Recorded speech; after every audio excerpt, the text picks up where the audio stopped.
Hello friends, good evening.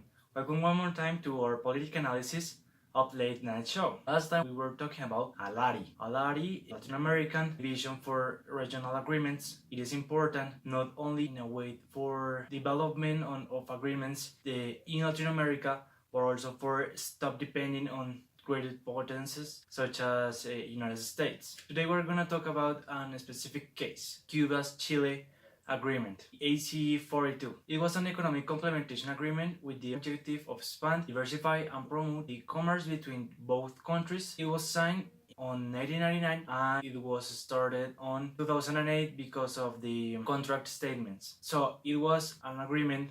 It is indeed because to the date it is still valid. It is an agreement based on reducing and eliminating tariffs between both with some specifications. The countries have the right to make safeguards if they can demonstrate the extensive imports of the product and it can no longer be safeguard more than a year. It also can be extended period just only for 1 year more. And in the case of Cuba, this safeguard cannot be superior to the most favored nation tariff, for Chile to the current national tariff for third countries. It also incorporates anti-dumping and norms of respect for intellectual property in order to generate non-material richness.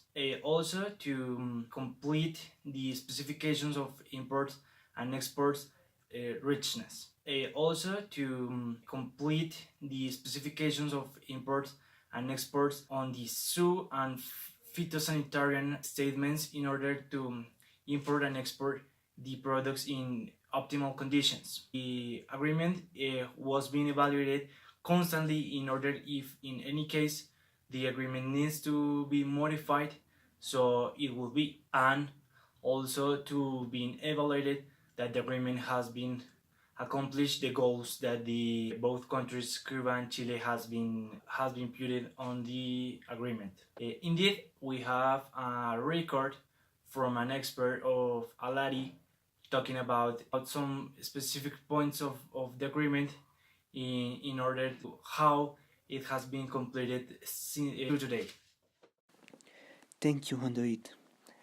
Yeah, I'm basically gonna talk about a little deeper about origin regime, and this means that the parties are considered as originating when intermaking the materials are exclusive from those countries that participate in the agreement.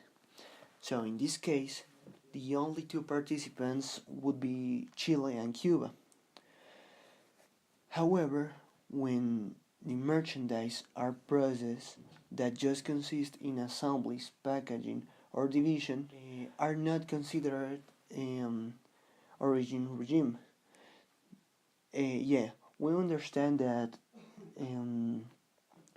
these processes can be done in these two countries, but the thing is that they are just not big enough. And this would be a little explanation about origin regime. Thank you so much, Juan David, for your attention, and to everybody. Thank you. Thank you for the personality of our personality for giving us this information. To end this agreement, Cuba-Chile's part, we have to point out two important things.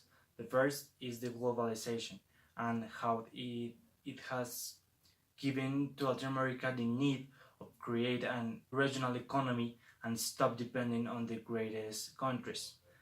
We have the resources, we have the capacity, we have the disposition and the people to create a good infrastructure in order to create a sustainable regional economy to benefit all of our countries. The second part is the hegemonic power of Chile on Latin America, demonstrating that Chile has a great relationship with all of the countries on Latin America, and in most cases they have agreements with it, and how also, despite the fact that Cuba is the most socialist country in Latin America and Chile the most capitalistic. The political borders are non-stop for a regional growth and a globalization of itself. The interest of growing goes further than politics, and it's all based on economy today on.